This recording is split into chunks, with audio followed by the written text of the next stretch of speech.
Zamba Zamba ezana cahier de charge nango zana makambo nango. Les rois de la forêt na Zamba Zamba za matière. Où est la matière? Na minute auto ça une émission, répétition les gars la Zamba, moi je suis pas là-bas. On va me ramener les images. Et les rois de la forêt, c'est son image qui est bisoto véhiculée na Zamba Zamba. Donc c'est normal que il faut attends la paix comment ça se passe. Mais le roi de la forêt ne nous donne pas des injonctions. Il ne nous impose pas quoi faire. Je suis sincère. Je suis sincère. Werrason contrôle son image. Beau ternir image n'a été. Ça, ce n'est que normal. Des sens. Moi, tel que vous me voyez, capable, j'ai eu le temps de parler dans certaines émissions. Moi, je n'avais pas eu le visa. Moi, je faisais partie de la délégation qui accompagnait Wera aux États-Unis. Nazoyi visate. Nazoyi visate le 24 mai. Le 24 mai, on a eu un certain mercredi. Naya na TV nazo se kanazo kumisa bandeko ba aux États-Unis. Alors, faut que on a mon niveau on a que et l'Europe sur côté ne seulement contre ta baninga musuba to sepelaka. Parce que lobby pétant muso to baninga ba sepela. Américain pour naeza que sur apesio visa première fois qu'il nous ont. C'est fini. Ma soeur, je te dis, moi j'ai été victime, il y a aux visa parce que je n'ai jamais été aux États-Unis. Vous comprenez? J'ai été en Europe 3 fois, mais aux États-Unis, je n'ai jamais été. Américain, tu as été aux États-Unis. Question moko. J'avais les comptes bancaires, j'avais tout ce que je pouvais avoir pour voyager. Mais dans les États-Unis, tu as besoin d'un visa. L'Américain a donné les visas à Bandeko dans les États-Unis. Ceux qui sont parvenus à voyager dans moi, c'est Bakei. Alors, les rois de la forêt, c'est un privé musicien, pour appeler ça Sankarakou, tout le monde, ils ont déjà été aux États-Unis. Même à Nicodème, Lobby Abiki, on a besoin d'aller aux États-Unis. Bakopé, ça y est. Je te dis la vérité, il est crédible. Nous, on a de souffrir d'une incrédibilité selon l'ambassade des États-Unis. Donc, peut-être qu'on peut permettre de se visiter. Tout ce qui c'est là, Igwe Makambo. Oui, Rasolana, musicien. Les musiciens ont bisondé, comme les locaux sotro. Les musiciens ont envié qui leadership. Les musiciens ont envié un contrat de $500 et $1000. C'est l'objectif dans mon tout. C'est Makambo sans vision. Il y a un moment où les musiques ont été comme ça. Les leaders ont un charisme. Tala ba leader la musique alelo. Donc on les ramène à venir mon boego dans son chapeau batugout bazo ebete. Parce que bah ça bien préparé té. Bah ça ko envier trop mango ba kende. Lelo no toyoka o batunga musuba longa pour accompagner on a $3000 bon kapashi. Yo zakana wenge. Est-ce que ro longwa wenge pour na $3000? Ba biso ba lumière to embarate. Mais ro ko on na combien pour na longwa wenge. Na nenga mabete. Donc ça veut dire que Bazana Makambo yo wenge senga isa na ngote.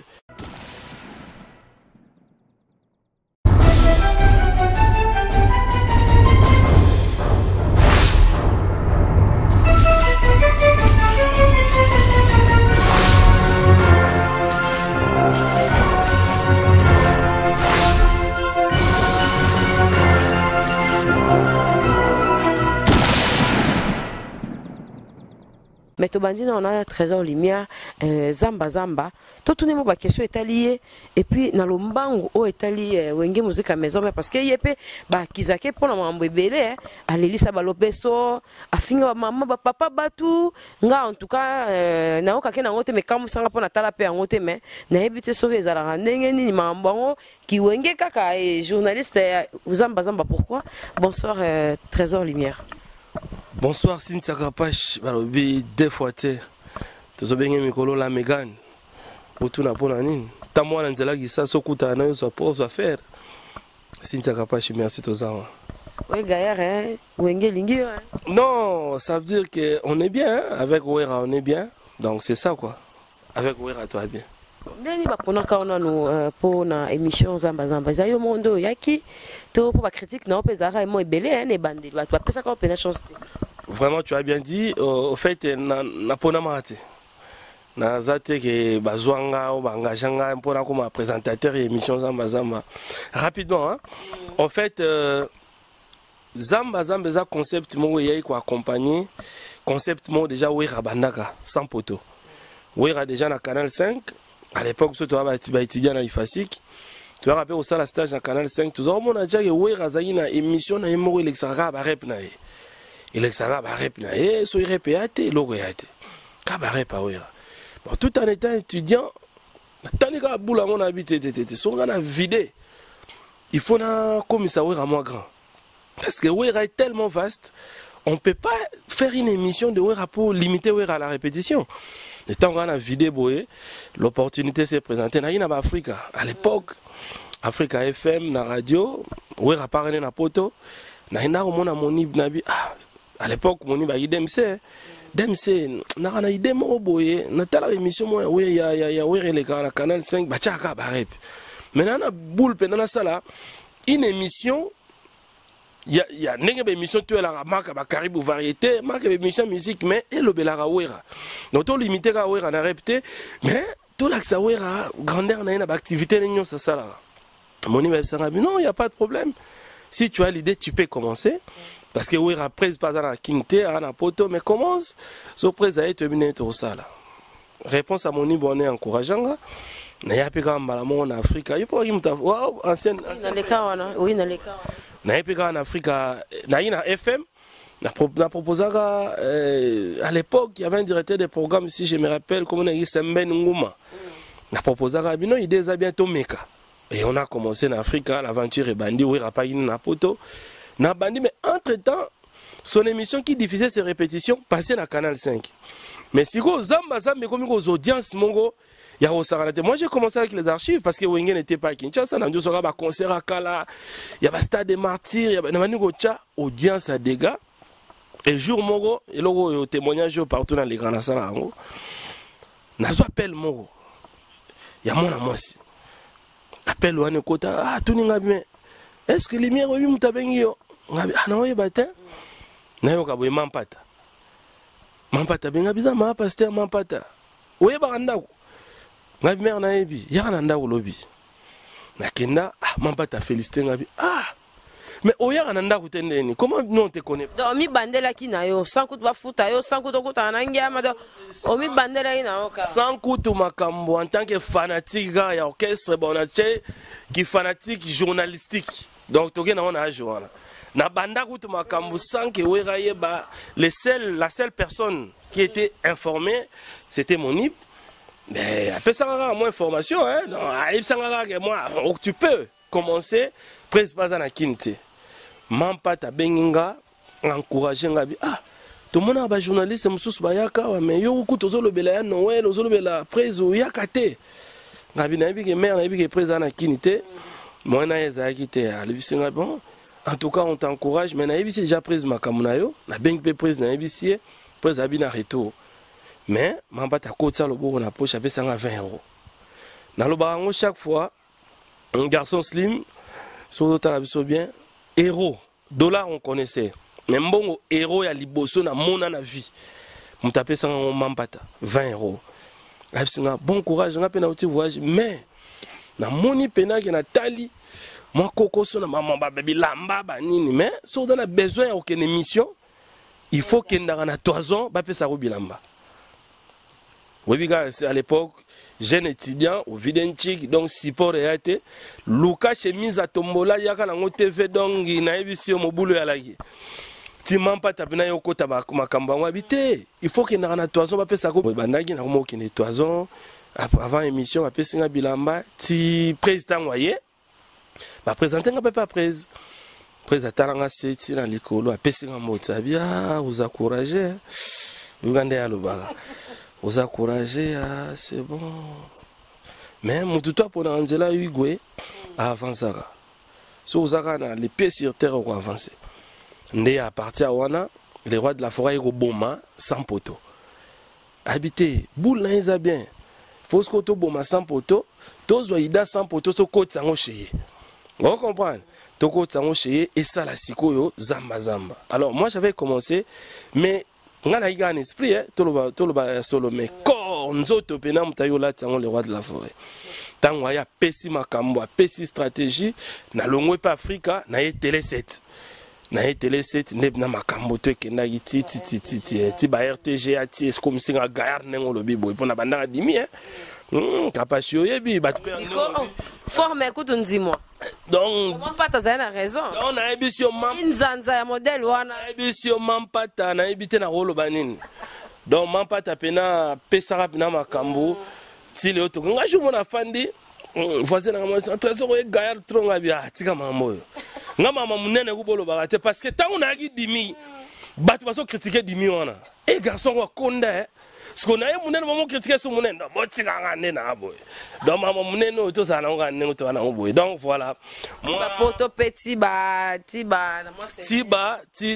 donc poto sko ya ngane ni na 2008 wana zamba pe en plein zamba dégâts en plein à danger mais il y a présentation il y a ba déplique na Zénith.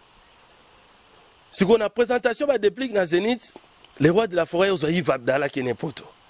Maintenant on a mon liste journaliste Yves Abdallah na facha. Mais quoi ça? Ngana zo sela ina osala émission ya orchestre. Et ça la promotion orchestre. Bon mais Yves Abdallah mikili. Na kena pa moni bikana tu ne meza raté, moni ba bisinga bité. Au communauté. Mukolo komo luga poto na wengete. Yves Abdallah toche parce que Aza Abdallah to kenaye yo mukolo salaga bulo na yo mukolo koma oluga poto ote ba kenda pe na Yves Abdallah wazonga ngape na continuer zamba moto ko sana te siko na 2010 to kende Zénith so na 2010 oyo seba malewe bimi ya banini Zénith wana ne otala sous liste ba journaliste Natala Boye, bache papi mboma na Toto Anderson. Mais trop c'est trop. Na bi wana kutu déjà na koma pe trésor li même makambo pe déjà. Na bi non, à l'époque ça se comprend. Mais non, attends on a ngote. Oza humiliation. Or les rois de la forêt bombela nga makambo na ibarati. Wera koma ramuta stratégie na mais vous allez quand même le kosokati. Te na fandaki. Ubika nezala rati. Bango balenga na nipo mais bango batika ngai. À l'époque bako lekanga melelo na car na na succès na za na sponsor na makambo donc bako kete batika nga.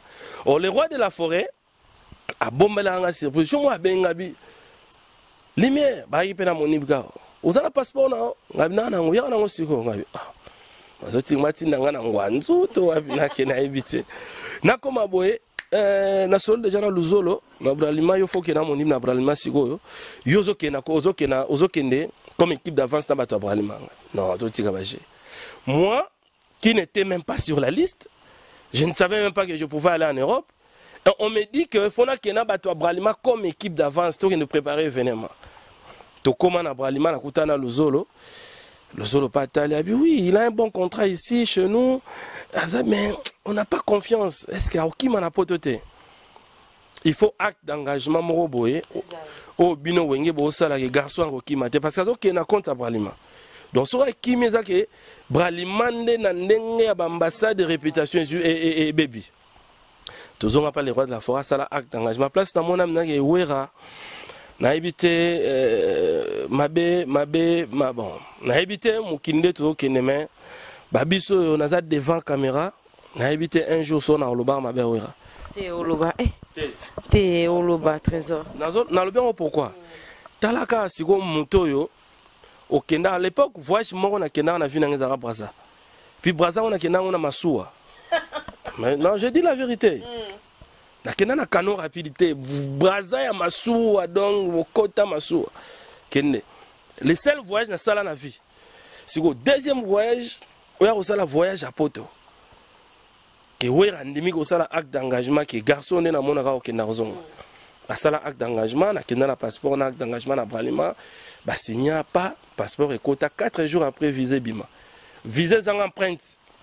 Le protocole à Bralima qui est l'ambassade Hollande, na Schengen T. Dans remorquer au cas il faut qu'il y ait comme équipe d'avance. Et puis avec frais d'émission en euros. Donc ça veut dire qu'il y a un voyage où on a désolé peut-être na bande de la biso, Bamboma, Anderson, mais il y a un voyage où on a les gars parce que moi j'avais un frais d'émission et puis réserver la biso hôtel na poto. Et puis protocole il y a un eken. Azoua aux biso sur la bagage na Roissy Charles de Gaulle. tala niveau panzana mutu hein. Donc na ebisi yo makambo ya bongo e komisanga na ebite na bata avion Air France taba ela pe damage na Air France o li première fois li en avion o dame pe na avion pa to koma Paris ba 5 heures to kenda pe pa to préparer événement pe na poto Zénith Simba parce que Elliot Mondo était déjà là-bas to préparer pe le Simba ti makamoto après na yo ke deuxième poto yo Sriba combattant va ni mouvement na bango il fallait les rois de la forêt betani na papa Élysée Montmartre na Paris ndou les Simbaraté voilà et puis voilà troisième poteau de sigo poteau puis marquant les Stade de France Stade de France wana mnana lo barango poteau liboso ya nango bien mais Stade de France ya yi makamusus nuit africaine tokinda na yamna na Stade de France na fanda ta on a pesinga ba na latina bi mais oh, dans 98 places aux hôtels à Bazidane. Final péné à Coupe du Monde. Donc, la lumière na yango. Na simba na pelouse wana. Na tala na bino non rêve comme réalité. Et puis, Yamakasi Yaranini, Kapachi na signal livre d'or. En tant que journaliste congolais, na Stade de France. Donc, même à Tanadaye un jour. J'ai mes empreintes là-bas dans le Stade de France qui est trésor. Mon bois la panga la trésor mon boye. Atik empreinte nae. Toi il y a un viezacle pas comme un honorable député donc. Congo photo la moi fier na moi trésor mon boye signal livre d'or il y a Stade de France quoi. Voilà. Bangebele.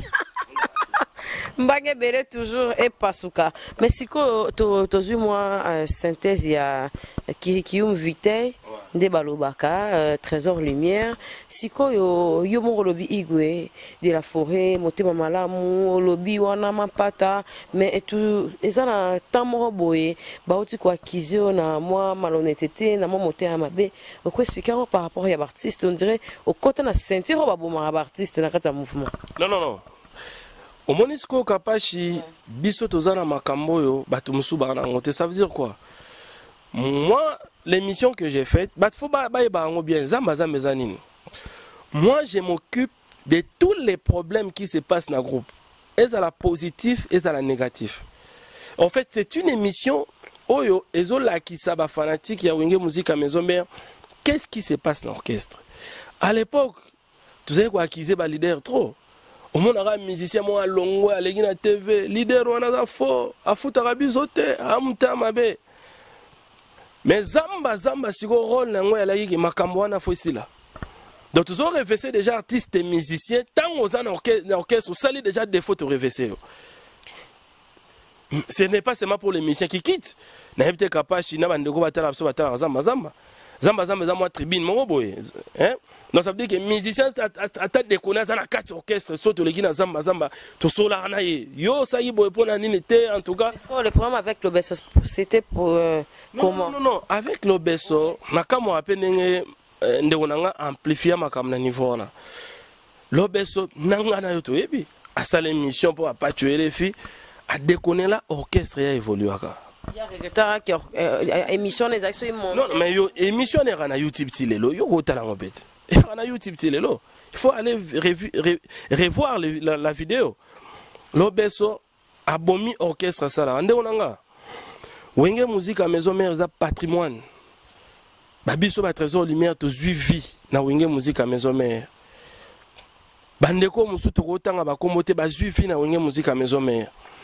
Yo so za ba intérêt na yo mo égoïste. Oko lingo bomelo ko za patrimoine te ozo nourrir ba bouche belete. Siko l'Obeso mabe onga na siliga eza yinini yakoma yiko luka ko toucher wenge musique à maison mère oyo eza entreprise ozo laisse bato ebele yaza l'Obeso oui yaza yemoko mais il y a combien de gens qui vivent de wenge musique à maison mère qui nourrissent leur famille mais tant yozo osala marketing ya mabe pona wenge musique à maison mère dans una posa orchestre wane kufa yo l'Obeso tu vas aller chercher ta vie alors des gens comme nous autres, les trésors lumière. Moi, je suis pas musicien. Et ça passe pas dans l'amiable que moni attends moi moto. Tu peux pas appeler qu'il y a un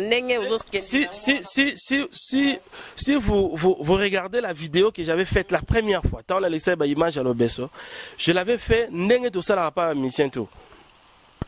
Tu sais à l'époque, Héritier était encore musicien à Wenge Musique à Maison Mère. C'est road, bah Héritier aussi regarde tout ça. Au début, genre ni y a émission tout c'est l'Héritier. Il était encore musicien dans le groupe. nasele zamba zamba moko na ba fanatique ba lo ba hérité to lembi yo to na groupe. Est-ce que tu imagines cela? Donc ça veut dire que c'est ce qu'on a toujours fait.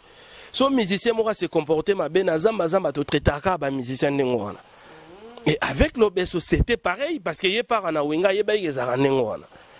Tu sais, on s'excusait devant un fanatique parce que l'acte que tu as posé ça bien été fanatique à CP nangote. Et après il s'en est suivi des choses. Parce que Yemoro Igwe mta validara déjà avant. Non. Zamba zamba ezana cahier de charge nango zana makamu nango. Le roi de la forêt na zamba zamba za matière. Oui, raza matière. Na minute auto ça une émission. Répétition les gars la zamba. Moi je suis pas là-bas. On va me ramener les images. Et le roi de la forêt c'est son image qui est bisoto véhiculée na zamba zamba. Donc c'est normal que il faut attends la paix, comment ça se passe. Mais le roi de la forêt, ne nous donne pas des injonctions. Il ne nous impose pas quoi faire. Je suis sincère. Werrason contrôle son image. Beau ternir image n'a été. Ça, ce n'est que normal. Parce que Zamba Zamba, tout ça, la marketing, il y a image, il y a Wera. Mais Werrason a imposé Arabi sauté. Werrason a pèsé Arabi sur injonction. Donc ça veut dire que tout ça là en toute indépendance en tant que journaliste. D'abord, je n'ai pas parachuté dans le métier. Je suis un journaliste de formation. Vous comprenez?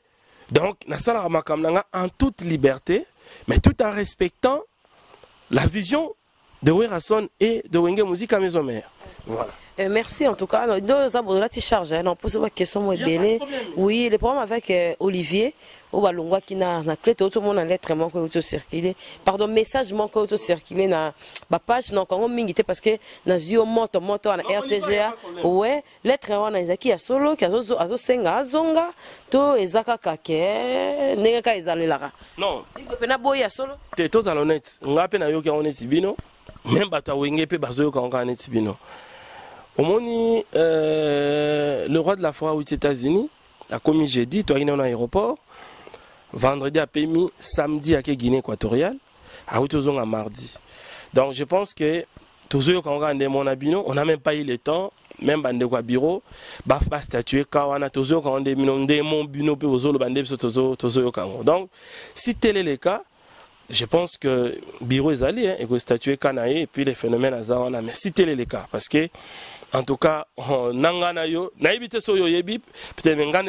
tout cas, je ne suis pas informé de cette lettre. Si c'est vrai que c'est Olivier qui a écrit ça, tant mieux. Si ce n'est pas vrai, ben, moi je vais attendre. Il faut s'exprimer. Dans la minute, ok, merci. Et qu'est-ce que tu peux dire na bateau nyos bayambi 7 jours de la semaine en Pentagone, hein, et 7 jours de la semaine bayambi on a bilamba ya ba soda ba bimura et o legate ko ba ki soda kimbila et puis na bateau nyos bayambi de la forêt et pourtant qui est oyate et tout matomoni en pleurs wana ba on dirait yemura ko ya ki base pour na luka pena zo yemu. D'ailleurs on a la émission avant Iguaya, il y a démenti. On a le ma lokuta. Ceux qui besoin de créer, n'a pas jamais émission, n'a démenti. En Iguaya, aux États-Unis, a la émission na confrère na Marius Monga, a démenti c'était des histoires créées par nos ennemis, par les ennemis de Werrason. Quand ils sont créés, on va enterrer Wera. Or on va créer l'eau qu'on a pour qui s'allie sous pilipili na mon wana sauce mon boisari déjà. Et là, donc ça veut dire que les gens qui cherchent à créer de polémiques, des informations fausses pour détruire la carrière à bateau, nous avons des fois punir. Parce que le roi de la forêt, à part le fait qu'Azara musicien, c'est un parent, il a des enfants, vous ne pouvez pas créer des histoires qui n'ont pas de sens. Moi, tel que vous me voyez, capable, j'ai eu le temps de parler dans certaines émissions, moi, je n'avais pas eu le visa. Moi, je faisais partie de la délégation qui accompagnait Wera aux États-Unis. Nazwa visa le 24 mai. Le 24 mai, on a eu un certain mercredi. Naya na TV nazo se kanazo kumisa bande ko ba aux États-Unis. Alors, faut que on a mon niveau on a que et l'Europe sur côté ne seulement contre ta baninga musuba to sepelaka. Parce que lobby pétant musu to baninga ba sepela. Alors, c'est comme si ça fait des trop avec Nicodème. Non, ça ne fait pas de trop. Kapashi mukolo rozwa chance rozwa visa États-Unis mukolo okende ato sengi ke okeno lia mbala na États-Unis ba opesa américain pour na ezaki sur apesio visa première fois kendo zonga c'est fini. Ma soeur, je te dis pas, moi j'ai été victime il y a rozwa visa parce que je n'ai jamais été aux États-Unis. Vous comprenez? J'ai été en Europe 3 fois, mais aux États-Unis je n'ai jamais été. Américain, tu as été aux États-Unis. Question moko. J'avais les comptes bancaires, j'avais tout ce que je pouvais avoir pour voyager. Mais la Kende États-Unis a payé un visa. L'Américain a donné les visas à Bandeko à Kende États-Unis. Ceux qui sont parvenus à voyager dans moi sinaï. Bakei. Alors les rois de la forêt, c'est un privé musicien pour payer ça 140 dans moi si Bakei. Ils ont déjà été aux États-Unis. Même à Nicodème Lobby Abiki, on a besoin d'aller aux États-Unis. Bakopé ça y. Je te dis la vérité, il est crédible. Nous, on a de souffrir d'une incrédibilité selon l'ambassade des États-Unis. Donc, peut-être qu'on peut permettre de visiter. Mais tu as tout ça rendu, tout ça. Tu as clean, tout ça, c'est la caca. Mon à l'aéroport, j'étais très content. C'est ça. Donc, ça veut dire que toutes ces informations étaient fausses. Ce sont des informations qui ont été créées pour dénigrer Werason, pour s'il a succès à Wera. Mais on m'a dit convaincu que Weraza Mouto Borum créer les informations à l'Okutate. Nanga na yoto na aéroport Kapashi. Makambo na musique ya rasute. Baninga batali image. Ba succès à nengo sans ko forcer bateau. Tout le monde na betidia ba ista. Ba matina ba kikalungu ba tidia ba ISC. Nzele kangami. Alors, donc soy bino bon continuer ko kosela le roi de la forêt makambo. Bon continuer ko kosela Makuta na bino wana ezopesa wera succès.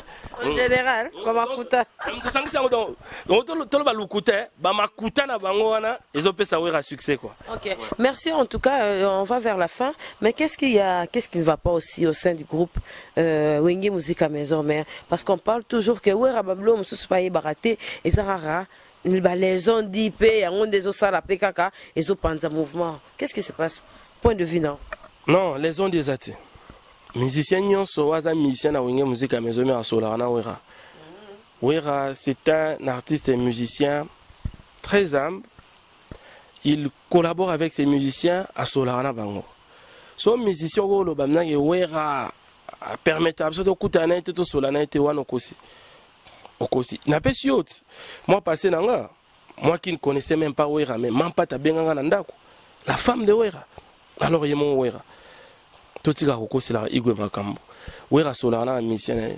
Ba musicien na bisonde ba komi ba loko sotro. Ba musicien ba komi ko envier ki leadership. Ba musicien ba komi ko envier ba contrat ba $500 et ba $1000. Baza l'objectif na montute. Bazo sala makambo yo sans vision. Ya momoni lelo moni musique yango pe komi ko sambrier. Ba leader ba sona ba charisme te. Kapashi biso to yiba jeune. Ozo rêver au komaneti wera. Ozo rêver au komaneti jibe. Rien que par la présence. Rien que par le charisme. Un jour, il faut comme. Biso to yiba petit. Au dame badi. Au melima ya gayar. Au comme ventre. Parce qu'à l'époque, il y a eu tali papa chéri Tonda. Au tali tata. Tonda. Au tali nsona Tonda. Donc, on voulait être comme ces gens-là. C'était des gens très charismatiques. Mais t'as la leader la musique à l'élo. Donc, on les ramène à venir mon boego. Dans ce chapeau, bateau de bazo ebete. Parce que, bah ça bien préparé, t'es. Bah ça quoi envier trop, mbang ou bakende. Le long nous doyoka oh bat ninga musuba longa pour accompagner on a $3000. Bon kapashi. Yo zarana wenge. Est-ce que ro longa wenge pour na $3000? Bah biso ba lumière to embarate. Mais ro comprendre na combien pour na longa wenge. Na ninga mabete. Donc ça veut dire que bazana makambo yo wenge senga izana ngote. Donc ça veut dire que tozana makambo wenge senga ozana ngo ozala. Taba ne ba miel de son. Akana mukanda poto depuis 2012 à voyager librement en orchestre. Nous avons dit miel. Peut-être que miel mais pourquoi il est dans Wenge Musica Maison Mère? On ne dit pas qu'on va rester pour l'éternité, mais quand même on doit être bien formé, bien préparé aussi. Tant on a kende, parce que je suis bien préparé. Donc ça veut dire que Wenge c'est un état d'esprit. Wenge za makamule bozomona ba lumière bazabo na yembarate. Na yembarate muta TV kaka. Bon so ba lumière on a yi chanteur na yi musicien. Kapashi na nenga mabete. Na bespro na makambo. Potokenda pe ba voyage na ba ya mususuti. Otelemi pe boy ba bato kangano photo akangina musicien photo te. Mais yo lumière au misali nde nyo ram. Même so bangengeno ba recevoir. Wana pe ba bibi loro bokoko. Recevoir ça idéologie. Ça idéologie. Ngo na banda ko zo tsabisa maboko. Bato babanga pamba, kubanga te même yo fo betango. Yo pe fo zo recevoir. Nga banga tete mais bato mususu ma trésor lumière ba jeni nyo. Biloro ninyo. Tete ezaka bato babanga pamba. Bato musu babanga opesa ngambote na loboko. Ben oui. Je te dis nakutana bande musu pe ya TV opesa mbote na loboko azoboya. Net que au PC makambo mais bozobanga pamba ezaka idéologie mona makambo tout osala koyo il faut osara na moi idéologie. OK. Trésor lumière to téléman na télémission moi mke to komi na biso ko silisa et yo lobeli plus mukulu lobeli mais c'est comme si moi ba clash moi mike komi non mona on a internet moi mosaka sala ki boye nini on dirait moi bilo moi mike bato cesse ba olinga ba la musali susu entre ba mbiaka nga na ibi mambo wana te na ibi mambo wana te na ibi que papa chéri a fêté 50 ans na il gagne aux États-Unis a souhaité ba joyeux anniversaire et les cas na internet et les cas partout mais la musique qui toi la concurrence ko kasate que le phénomène de ba mo causé na papa chéri qui concurrence la musique est vidée te concurrence est ali ngam na trésor lumière boso na kuta na ngando quelque part to kopesa na mbote mais faut ba pe ka kuta na trésor lumière et là mais ça makambo ya ngana ngona tu habite to kuta na place moto pesa ni mbote ngando c'est bon mais a kuta na lumière boyo ka sika na olinga place mo na ba ngango nganda sel impact ko lekanga e osimbate e osimbaneni poza musique ya ngana ngona. Mais il ne pas rolinga te que mukulu abimisi disque moi ça les succès ko leka biso te ko simbate pour musique ya ngwana mais nous sommes frères. Nous sommes frères mais ezate que ndenge ya animosité mo ya kalate to yo kana déjà papa chéri na 3 jours na biso to betaki c'est la famille mais na ndenga ndule makambo yali ba salutation na banani Borlando et pour tous sous extrait à Igwe et merci na Congo Télévision Charlie Mokas merci garçon libre en Porio merci lo biso mbaito lati ba noir non na neka hiver na biso kende la boye merci na de la nation na Cléboa wana ya biso ya palais acha pe zamba ya biso tala koma poto liboso muta ya mbanga na mikili na aéroport asana interview vient na biso donc Cléboa Oumela. Ouais, moi ma dédicace. Mikolo balobi autre temps autre merci. Nous vivons l'époque d'Adolphe Pinto Muteba Chilamuna. Osolana e? Tina soana ite. Na rosala tu bosola. Yaba na okabali kola 10 000 kende. Adolphe Muteba Chilamuna total respect merci beaucoup. Pichu Mbongo Nitazina total biso merci. Charlie Mouboala na moi si na Gladys Masola bébé Gloriane merci beaucoup pi.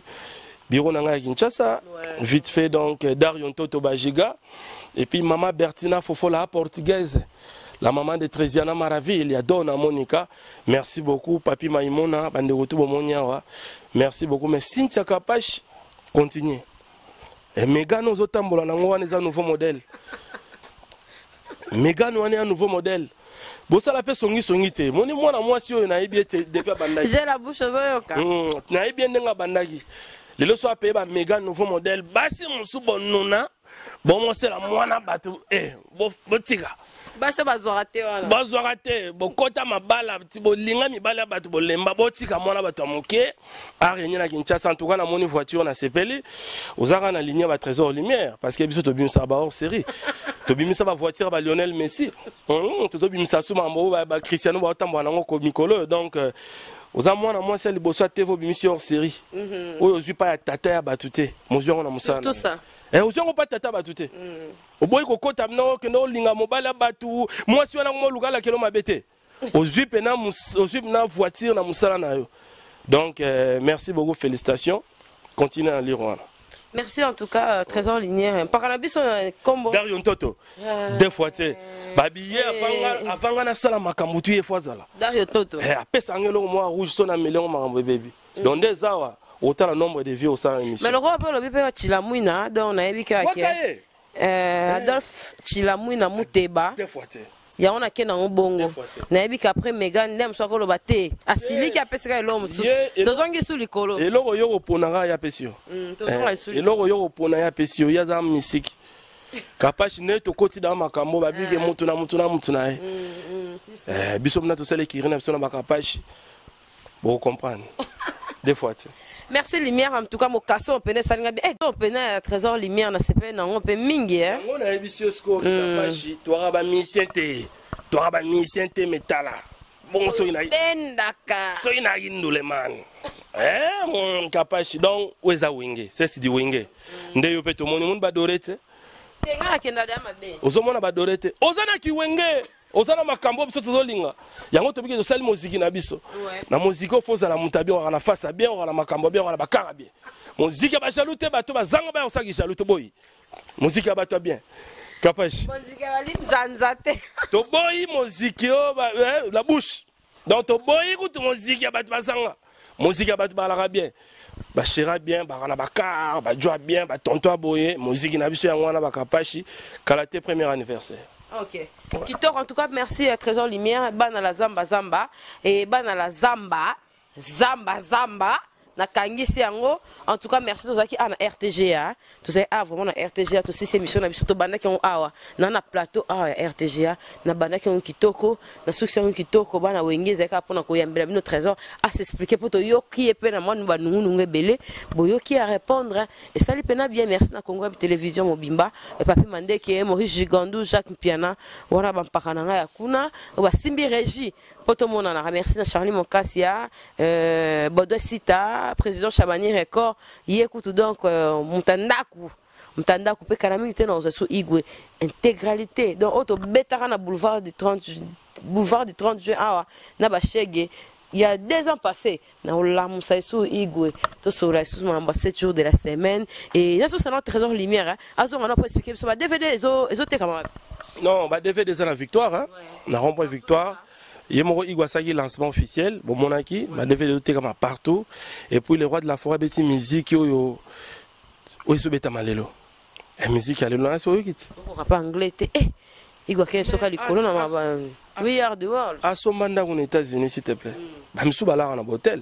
Ya ananda aux États-Unis, famille en États-Unis le Bangladesh tenden. Ce n'est que logique. Na mona pas télé réalité. Et ça logique ananda aux États-Unis foutre la raté. Mamozo boma mokili yango yo ke États-Unis na hôtel mutara na ndaku na yako la pana ye moi c'est azala ka fufu lamba ma États-Unis ta niveau kitoko merci Trésor Lumière en tout cas on a lelo biso to succès na biso wana et ba fanya so ya wengi maison mère et wana pour na bino to zo mo ba éclaircissement parce que biso to linga information na source merci garçon Slim en tout cas vous me la pona lelo et merci na ba on soit soutenir biso ba choisir matata donc ba pesi nga pe sous Adolphe Mouteba chila muna nga na yeba kinanga te Trésor Lumière ayelinga yeli susu na yo ka ba sele mo njombi donc ba côté kuna en tout cas na yebite quoi le quoi Trésor Lumière ayena to ta randenge bandi nane maman ndenge ekosukela en tout cas merci pour na lelo to suki wana